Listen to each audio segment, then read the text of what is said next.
Welcome back to Now, No Opportunity Wasted. I'm your host, Angelica Ross. Today, we have a very important conversation with one of the co-directors of the documentary film Israelism, Erin Axelman. And if anyone that is listening is close to Tiffany Haddish, please kindly share this episode with her. I saw that Tiffany took to social media and saying that she was flying to Israel to see for herself and to find a husband. Sweetie, not there. Not in Israel. Not going along with that foolishness. So I'm not going to waste any time dragging Tiffany, but ultimately we need to recognize that Tiffany is still a Black Jewish person who needs to discover the truth about Israel's occupation and genocide on the people of Gaza for herself. But instead of flying to Israel, girl, all you had to do was press play on this life-changing documentary, Israelism. It has forever changed and altered my understanding of this conflict between Palestine and Israel to realize it's not complicated, it's corrupt, as my friend Marianne Williamson would say. And today's quote from Buddhism, Day by Day, couldn't be any more timely. Quote, no discrimination exists in Nichiren Buddhism. Nichiren teaches that the Buddha and all people are absolutely equal. Chanting Nam Myoho Renge Kyo with faith in this point is a matter of the utmost importance. Doing so is to embrace the Lotus Sutra. It is also an act of succeeding to the heritage of Buddhism. In this light, we can say that the gist of the teaching of the Lotus Sutra is that all people are equal.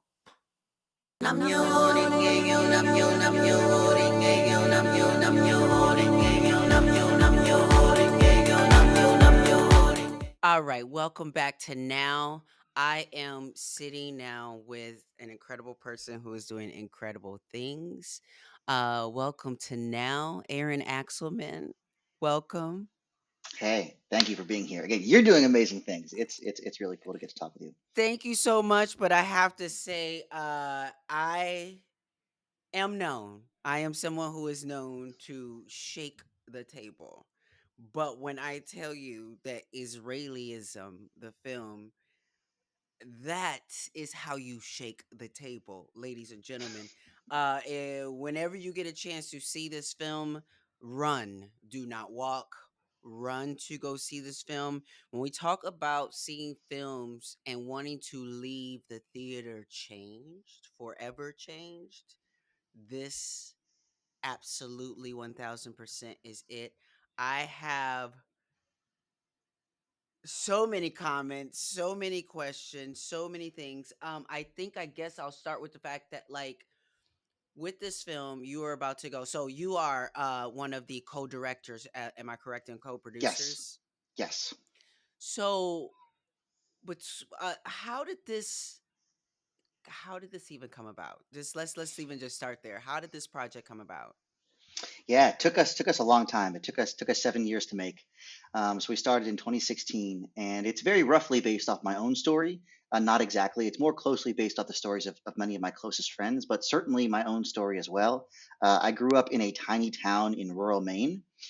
So my parents, my mom, I was telling you, my mom is from Wisconsin, my dad's from Philadelphia, and but they were kind of hippies and they wanted to live in the middle of the woods, so they brought me to rural Maine, and I was one of the few Jewish kids in my high school, and I also I realized that I was queer when I was 15.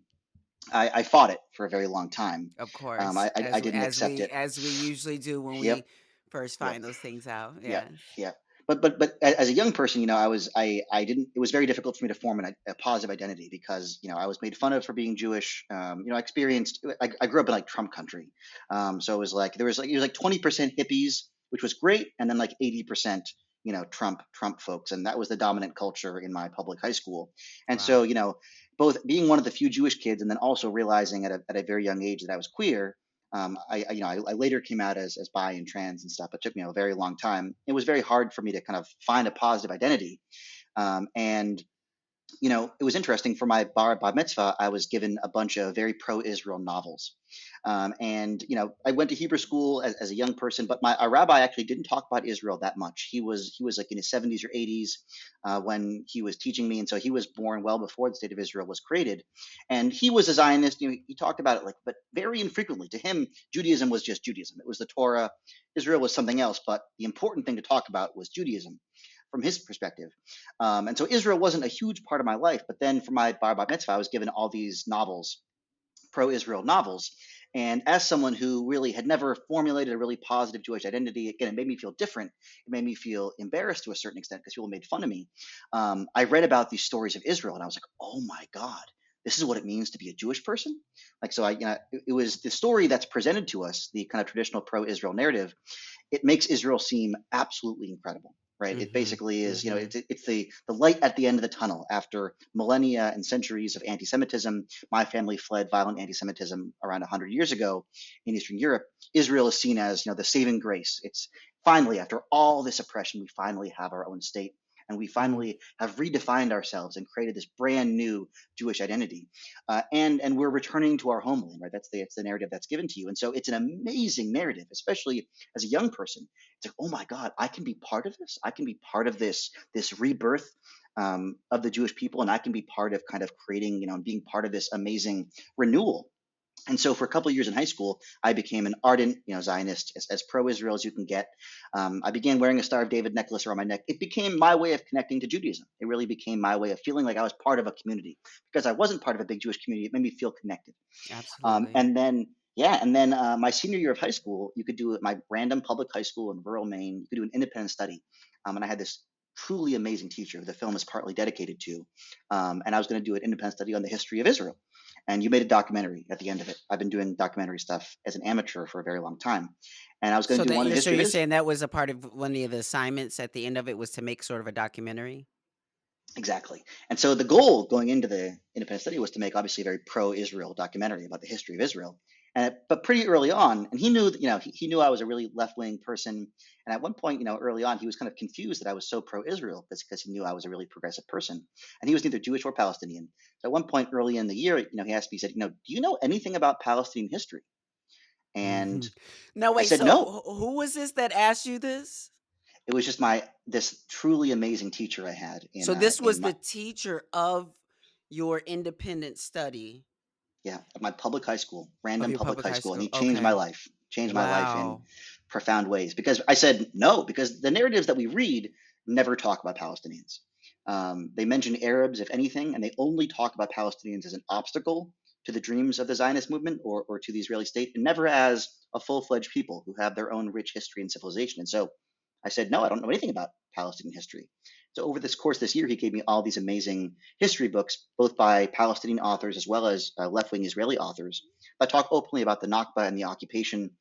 And it made me realize that I'd fallen in love with a one-dimensional story, with a story that was not the whole, was not everything, right? And how we learn about Israel is very similar to how we learn about America in public schools, and that we learn about America as this amazing, brand new country formed from refugees, one of the first democracies of the modern world, but that there's no room for Native Americans in that narrative.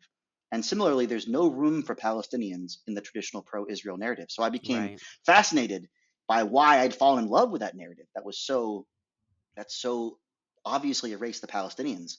And when I got to college, I met so many young people. So I began to change in high school, and I began to realize that I had not been told the full story, and that I was missing a huge part of this narrative. When I got to college, I saw so many young people who were like the main characters in our film, who had gone to Jewish day school, who had had a much more intense pro-Israel education than I had, and who really thought that they were doing a good thing, being the best Jewish versions of them that they could be by defending Israel, but they'd never met Palestinians. And I saw what happened over and over and over again when young Jewish students met Palestinians. And to their credit, I saw that they listened. And I began to see almost all the pro Israel leaders on my campus begin doing work for pro Palestinian human rights. I think for those who are listening, so many of us were not involved in sort of the conversation of this at all because what was fed to us was it's complicated. Yeah, And so to for our listeners, one thing I want to do right now in this space as well and during this time is take the opportunity to make it a little less complicated.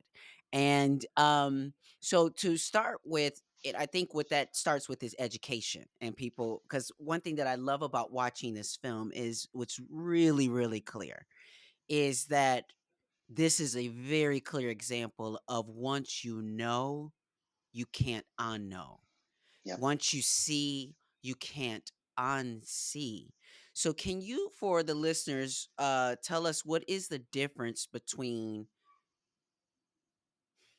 anti-Semitism and anti-Zionism? Because right now in the United States, we're seeing legislation being brought up across, even here in Georgia, where they're trying to conflate anti-Semitism and anti-Zionism. Can you explain for folks the difference? absolutely.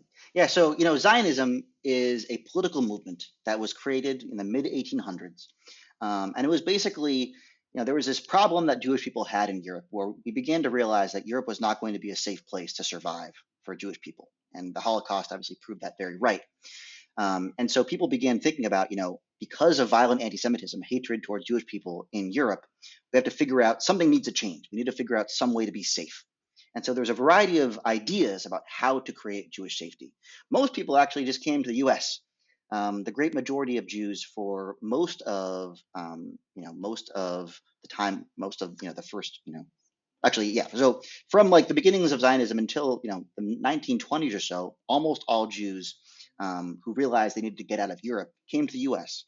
In the 1920s, the U.S. basically closed their doors to Jewish immigration because of a series of racist immigration laws. And so people began realizing that, how do we create Jewish safety if we can't basically get to the U.S. or Canada? And one of those ideas was Zionism. The idea that, and this was kind of around the time when nationalism was kind of becoming, a mainstream political idea, the idea that there's peoples and that those people should have their own country, right? And there's many flaws with nationalism. There's many flaws with the idea of nationalism, but if you think of it that way, it kind of makes sense initially, right? The problem, and so many Jewish people began saying, okay, the only way we're going to be safe is if we create our own country. But the tragedy is that we Jews are a diasporic people. We are scattered across the world, and that's not our fault. We didn't cause that. The Romans, Listen, as black people, I understand, exactly, honey. We are a exactly. diaspora as well. Yeah. So yeah, Exactly. continue. Exactly. Exactly. And so if we wanted to create our own country, it was essentially going to have to be where other people lived, Mm, right? mm-hmm. And and the Zionist movement, some people, the basis was, Jews need to create their own state, and it became very clear pretty quickly that most people wanted that state to be in the land of Palestine. And the reasons for that were religious reasons. Our religion's based there. And again, we did live there. Whether we originated there or lived there is a complex question. Indigeneity is a complex question. But we did live there, but we were scattered by the Romans. And other people have lived there for the past 2,000 years. And there's always been other people in that land. Even if you take the Bible literally, which I don't, even the Bible says there was other people who lived there. We were not Mm-hmm. the only people who lived there. But the most important thing is that we had not lived there primarily for the past 2,000 years. There's always been some Jews there, but we were a very small proportion of the population. And so all of a sudden, these European Jews, because they wanted safety, decided that they were going to create their own state, but in that land. And if they were going to do that, they were basically going to have to make those indigenous people who lived there either second class citizens or expel them. And that's essentially what happened. Both those things happened, is that the Zionist movement began, again, moving people to that land with the idea not of living amongst those people, but taking it over for their own state. And so that's Zionism. And again, Zionism, it was one idea, one kind of solution to the problem of how do you create Jewish safety. But there's always been deep critiques of Zionism. Zionism, from my perspective, is a flawed ideology. Again, I there's mean, fair to me, critiques of it. it's basically colonization. Yes. When for me, like when I'm thinking about the Native Americans, I'm thinking about, in the United States, how the Native Americans pretty much lost out in the fight because they didn't have a concept of land ownership. Not even a concept of it because it's like we have a relationship to the land, and it's give to the land and the land gives back to us and those sort of things. Uh, wha- t- how does it like? Do you? I guess my question is, how does it happen? How do you think does it happen to say, okay, Israel has to create its own state, fresh off of escaping out of this oppression and the Holocaust and all these things. I'm wondering where the impetus, where the sort of impulse comes from to, I guess you don't see it as becoming the oppressor. I guess they don't see it in the moment as becoming the oppressor. Yeah, and that's what's so tragic about this is that again, and again, Israel is a settler colony, like it is a colonial state. The difference is that and what makes it so tragic is that they were also refugees, right? They were both colonists and Correct. refugees, and you can be both. You can be both, and again, oppressed people can become oppressors pretty quickly. We're not the only people who that's happened to. But I think, some of, and again, there were some Zionists and there were some people who wanted to live in that land and coexist with the Palestinian people. And again, I have no issue with Jewish people living in that land with coexisting. The issue is that many people wanted to create essentially a Jewish only state or a state that privileged the rights of Jews over everybody else. That's obviously problematic in general, but also because we weren't living there, right? And Right. again, it's not our Correct. fault, but we weren't Well, living I there. mean, and you talk about that, because again, one thing that is extremely hard for me, and when I was watching the film, uh, I had so many aha moments. There was an aha moment that I had when there was a clip that you show of both Barack Obama and Joe Biden talking about the United States relationship to Israel and how it forever will be like this. I have learned a lot, and I have learned a lot that I didn't know that our history classes, things like that, did not tell us. It is very hard for me to believe that Barack Obama, that Biden, that Kamala Harris, that a lot of these folks are not aware of the events that took place before October 7th. But they all keep going back to October 7th. The fact that I'm just learning about things like the Nakba in 1948 and, the first sort of genocide and pushing of Palestine people out of their homes and like hearing actual stories from Palestine families who are not that far removed because it ain't that long ago for some of them who were talking about how they thought maybe they might have would have had an opportunity to return to their homes.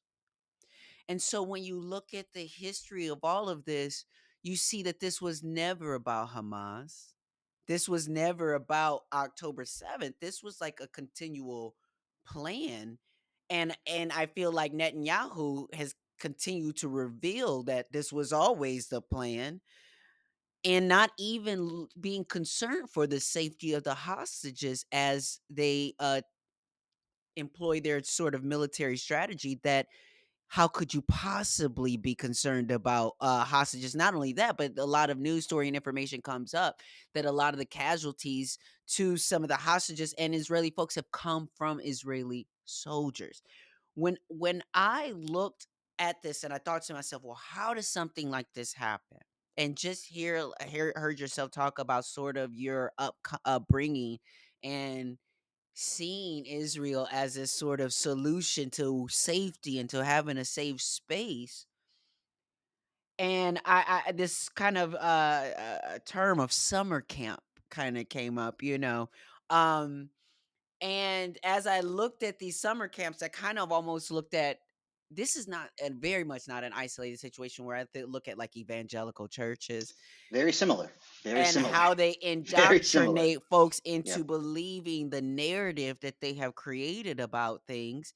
But then to see in these summer camps, the kids don military uniforms and sort of be conditioned from a very young age to see things in a sort of way and to also glamorize. Like I want to say when I first was seeing sort of videos on TikTok and different things of Israeli soldiers, because I don't know what to believe half the time when you see videos on the internet if something's like a deep fake, if it's AI, whatever.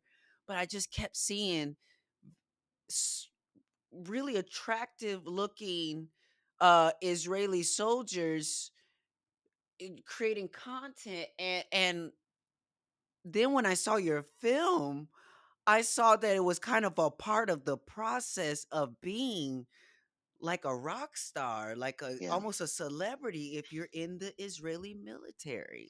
Yeah, a lot of young, a lot of American Jews, we really glamorize the Israeli military. We really, look up to the Israeli military. And I think part of that is that, we Jewish people, were oppressed for so long, and we were victimized for so long. And there's, there's a lot of guilt about that. We should have fought back, or we should have defended ourselves. We couldn't have. There's nothing we could have done about the Holocaust. But I think Plus, like that, one like there weren't moments when there was a resistance. It's just like with definitely there were slavery, and many moments. There was many people tried moments. to say that we didn't have. There were so many times when we tried to fight Exactly. back, but it was Exactly. what it was, and we were pressed for a very long time, and we were, and Exactly. we have a lot of feelings that we're still healing from around that. Exactly. No, and I think we face such just unspeakable oppression that there's this impetus, this feeling that we need to be strong. We need to be strong. We need to have power, and we need to become the own writers of our destiny to a certain extent. And how that's played, and again, that's understandable. Like I understand where a lot of that comes Very, from, yes. totally. But tragically, the Palestinians are not responsible for our oppression. The Palestinians did not oppress us. It was Europeans that oppressed us, but we ended up essentially, the people who ended up having to deal with our trauma and who we traumatized were another group of people, were the Now, Palestinians. can I let me connect a few dots here. Because so am I correct to believe like that the Holocaust and all of that was really at the center of all of that was white supremacy? Yes. Was the fact that Jews or weren't seen to be nowhere near the Yes. level of what they consider to be White. white and supreme Yeah. and worth respect and value and all of these different things. And so can you talk to tell the folks as well what is pink washing? Yeah. Yeah. Pink washing is basically, the so Israel basically tries to make it seem like it's a kind of beacon for queer rights, and it's this like amazing place to live if you're queer. And again, it is better than some places in the world. Just like But here in queer rights, America, but we can't just like pretend like they not trying to kill exactly, us every day by exactly, exactly. systemic violence. Yes. Yeah, and it's worse in Israel by a significant amount because there's no gay marriage in Israel. There's no even interracial marriage. If you're a Jewish person, you want to marry a Muslim person, there's actually you have to basically go leave the country, get a marriage license, and come back. Marriage is overseen by something called the chief rabbinate, but it's basically it's a religious part of the government. So Israel again has some very very disturbing policies when it comes to basic rights for queer people and for non-Jewish people. But Israel has kind of tried to make it seem like it's this just perfect place for queer rights, and basically being like, well, support us because we support queer people. And again, it is true that you can live a life as a queer person in Israel better than some parts of the world. But to make it seem like it's great is not true at all. Again, there's literally no gay marriage. Queer And people are the oppressed. reason why I even bring that up and to want to kind of connect that dot is to talk about again white supremacy and bring this back to white supremacy and what I think for our listeners to understand that a lot of this to understand that white people and people who are white passing Caucasian of descent, all of the different things are not necessarily the problem. The central problem is white supremacy, and it is something that affects even white people.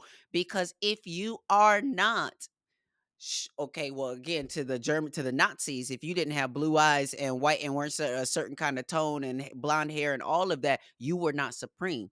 But let's take that even out into how, again, other folks who weren't of that then take on white supremacy to then to because these are tools not of white supremacy. Because with the Holocaust, they had the what they call the pink triangles, I believe, as well. Correct, is when how they were to mark LG queer, queer folks or whatnot, and they were a part of the roundup too. They were a part of the first roundup, and they end up burning down one of the gender clinics, I believe, or getting rid of one of the gender clinics. Again, I'm speaking.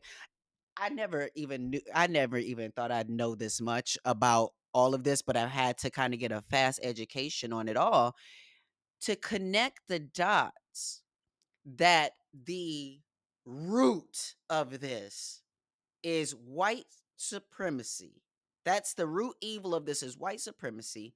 And then you have people take up the tools of white supremacy because they see that it is a system that unfortunately over centuries has had results that benefit those who participate and align with that system. And so you have a rise in anti-Semitism. So we have Houston, America, Israel, Palestine. We all have a problem. We have heard stories about the rise in anti-Semitism and seen the stories in the rise in anti-Semitism. I think also at one point some months ago we saw stories about the rise in Asian hate.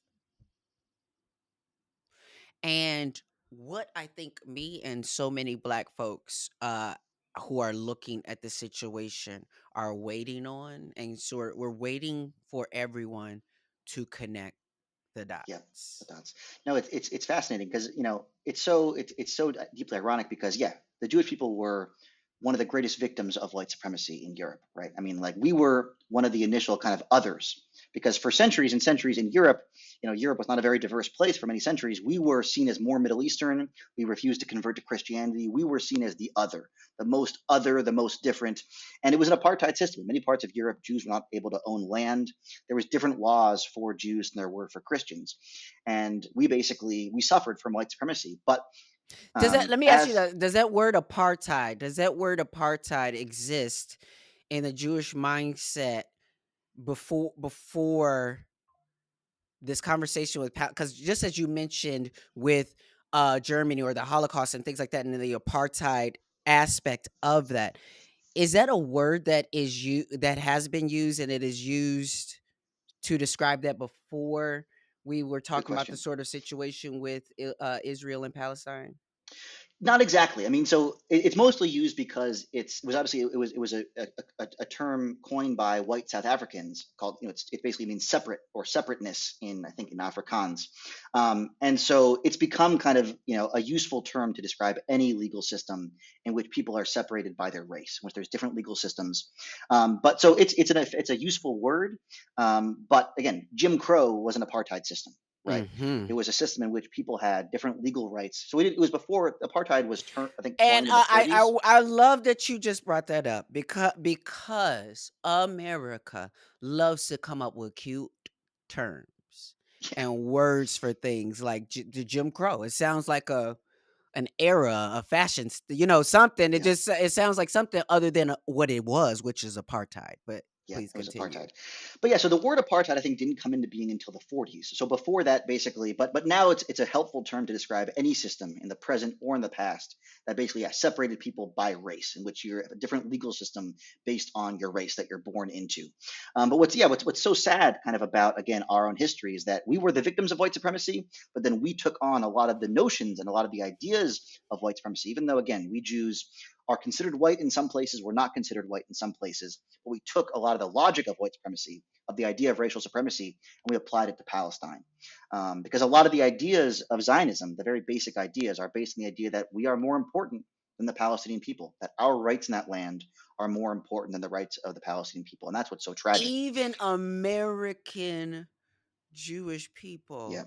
I That's another thing I learned from watching this is American Jewish people have more rights to the land Yes. than Than Palestinian. Palestinians.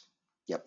Oh my No, goodness. that's what's so crazy, and that's why we talked about the Nakba earlier. Almost every Palestinian American that I know their parents or grandparents were ethnically cleansed in 1948.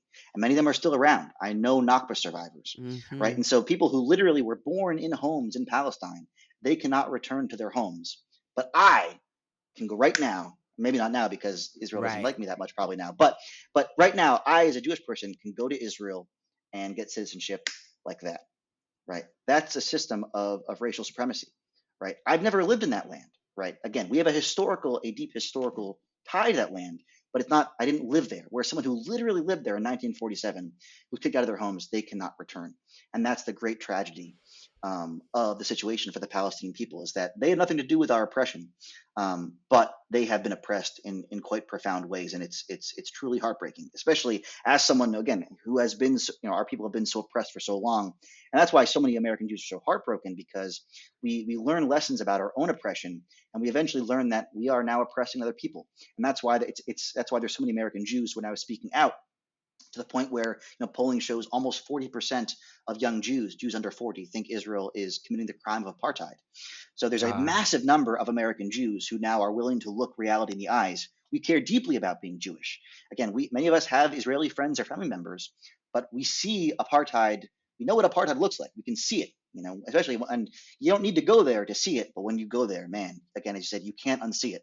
I learned about the occupation and the Nakba for the first time when I was 18, but I went there for the first time when I was 21. And Mm-hmm. man, when you go to the West Bank again, you see what apartheid South Africa looked like in the 70s and 80s. You see what colonization looks like in real time, and it is crazy. I think one of the most anti-Semitic things ever is the conflation of Judaism, of like a faith with a government will or folks know like this podcast, No Opportunity Wasted, is sort of contextualized within my Buddhist faith. Our I'm a member of an organization called the Soka Gakkai International. It's a lay Buddhist organization. And I say lay Buddhist organization because it has been around for a long time and it's been pretty radical. And it's actually, I feel very blessed to have found this organization and community because of the radicalness of the faith. We stand firm in the fact that we are a lay Buddhist organization because we did have to separate at one point from the sort of priesthood because of this conflation that they were adamant about sort of joining with military forces, using religion to bless war, Yep. action and things like that. That are things that are very egregious when it comes to the spiritual world, especially Yep. something like Buddhism. And so, our president who just passed away in November, there's this quote he says, and he says, when a religion join hands with the authorities, it will ultimately find itself shackled, controlled by the government, and having lost its autonomy. Such a religion will inevitably discard its original purpose to work for people's happiness and sell its souls to those in power. And religion is used for horrible things. Again, Buddhism is such a peaceful, amazing religion, but there have been people throughout history, both historically and in the present, who use Buddhism for violent means. And that seems All so wild. religious Exactly. organizations have had Exactly. to evolve past very Yes. primitive ways of approaching spirituality. Yeah. No, and so again, our film talks about a lot that there has been this conflation between basically support for Israel and our religion. And again, if you take a step back, you can realize how dangerous that is. Again, like, do people think that, if you're Muslim, you need to support Saudi Arabia? That if like we can realize that that's ridiculous, right? We can realize that Saudi Arabia is a country, they have a government, and that government is totally separate from the religion of Islam. When it comes to Israel, partly because it's the only Jewish country, but also because we've invested so much into Israel, we've invested our identities into Israel. A lot of us want to believe that Israel and Judaism are the same thing. Judaism is a multiple thousands of year old religion. Israel has been around for 75 years, and like many other countries has done horrible things. Again, America has done very similar things to Israel. America and Israel have very similar histories. Listen, there's a um, conversation that is happening and that is going to happen. And I think that I think that those who have been in power for so long are truly have not been prepared for the tide that has been turning, and it has been turning for a minute, and it has Yep. been making its rounds around the world. I believe that the energy that we're seeing right now is the energy that we've seen with the UK, and sort of now people having a different perspective on the monarchy, on having a king or having a queen, and thinking about the fact that you still have the heads of some of our kings on display in your museum. You still have stolen goods from countries Oh yeah. on display. You there's still a relationship that has not been atoned with some of these islands and things like that when it comes to colonization. And so I think there's a conversation as well as imperialism in America and all of this where they have tried to keep us so uninformed and uneducated with all of this. And so the more that we are informed, the more we are starting to want to move into a space of atonement, a space of acknowledging the history and the things that have happened. And I think that the powers that be know this, and that's why they're trying to fastly get rid of the history books. Totally. No, I mean, I always say when people say, why are you only criticizing Israel? I'm like, I'm not. I criticize America and Britain the exact same way. They've done again what America and Britain have done, very similar to what Israel's done, just on a much larger, scale. So it's like I do criticize Israel, of course, but also I criticize those countries just the same. Like, I can look. All I'm trying to do is just look honestly at what's happened in history, right? And in Mm-hmm. America, Mm-hmm. we can do Mm-hmm. that and realize that we don't hate all Americans, right? I can talk honestly about the history of slavery, talk honestly about the history of ethnic cleansing of Native Americans. People don't think that I hate all Americans. Right. Whereas when I say the same things, when I look critically at Israeli history, people sometimes think that I hate all Israelis or even I hate all Jews when I'm Jewish. It's like all I'm trying to do is just be honest about the tragedies of our history. And I can do that, right? Just like I talk about the tragedies of American history too. Well, a lot of what you sort of have on revealed with this as well is there was a Instagram post that I posted that it's still going viral, and you will probably know the man's name more than I do. Uh he has a family that is Holocaust survivors, and it's just like this clip that went viral of him sort of speaking to a Jewish woman who was basically using her tears as a Norman weapon in this. Finkelstein. Yes, absolutely, as a weapon in this moment. And I thought it was just such a powerful moment, and I this is what I know about this moment and about what's going on right now. We can acknowledge the various atrocities that happen to various communities, but when we say never again, we have to mean that. For everyone. We have to mean that for everyone, and when Yeah, we can identify and go back to the root of this with white supremacy, then I think this is a time right now that is not only showing, Jewish folks, Black people, um, folks who in the Sudan, and the Congo, uh, the folks in Uganda who are dealing with, homophobic kill the gay laws and things like that or oh yeah, whatever. What we're realizing is that we are stronger together. We The way that I have seen people flood the streets across the world, and I think that if we continue to do this at every intersection, but what I'm seeing right now, and it's not just Jewish people, it's not just Black people, it's not just white women. What I am seeing is this outrage that happens when something hits their front door. But where was the outrage when we're yeah. talking about the racist police brutality and the things that are ravaging these neighborhoods? Where was the outrage when the Asian communities were being violent? Like, meaning we have to keep the same energy for white supremacy, Right. because that is the culprit, not each other. This system of white supremacy, and to think that, you know because a community of people went through such a horrific, brutal ongoing slaughter of their people and just something that is unimaginable and devastating does not give them the right to then put that same energy on everybody else, because I know that's why a lot of white people in America are stockpiling guns.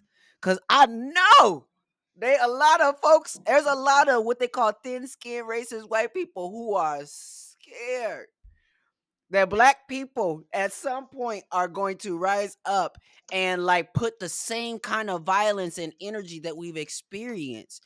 And that's why we are so many times pushed into the space of grace, to always be pushed into forgiveness first, to be pushed into a space of this grace that is not given to us. Now, because there was just so much to unpack in my conversation with Erin and talking about their documentary Israelism, I just had to break this conversation into two parts. There's so much more we talked about. So tune in on Friday for part 2 of Israelism, Faith and Fallacy. But before we go, I want to drop just another Buddhist breadcrumb and discuss what exactly does chanting Nam Myoho Renge Kyo actually do. Simply put, chanting brings out our inner Buddha nature, our Buddhahood, as we call it. And we just talked about this on Saturday at my local district Buddhist discussion meeting, and pointed out that there's a difference in what our days look like when we don't chant versus days when we are in perfect rhythm with our practice and we're chanting consistently, which for some of us looks like forgetting to chant at night, or not chanting for days or even weeks at a time, or chanting every single day. Each person's practice and journey looks different. The whole reason we chant is to activate our inner Buddha nature so that we can get that part of ourselves, the higher part of ourselves, the more wiser, more compassionate part, to respond to life's opportunities and challenges. I don't want my lower self responding. And I'm going to tell you right now, you don't want my lower self responding. So I want us all to stop responding from our lower selves. And trust me, I am including myself in this read too. Because, catch me at the right time and it's on. So this week, I want us all to work on raising our life's vibrational frequency. And let's start responding from our Buddha nature. Start right now in the comment section this week. Before you leave that comment, chant Nam Myoho Renge Kyo 3 times and see if your Buddha nature don't give you a better response. Or maybe you got to have a difficult conversation with someone this week. So before you do, chant Nam Myoho Renge Kyo 3 times, privately, quietly to yourself, or loudly alone, as if you're releasing all anxiety, knowing that your higher self is going to know exactly how to respond. No opportunity wasted.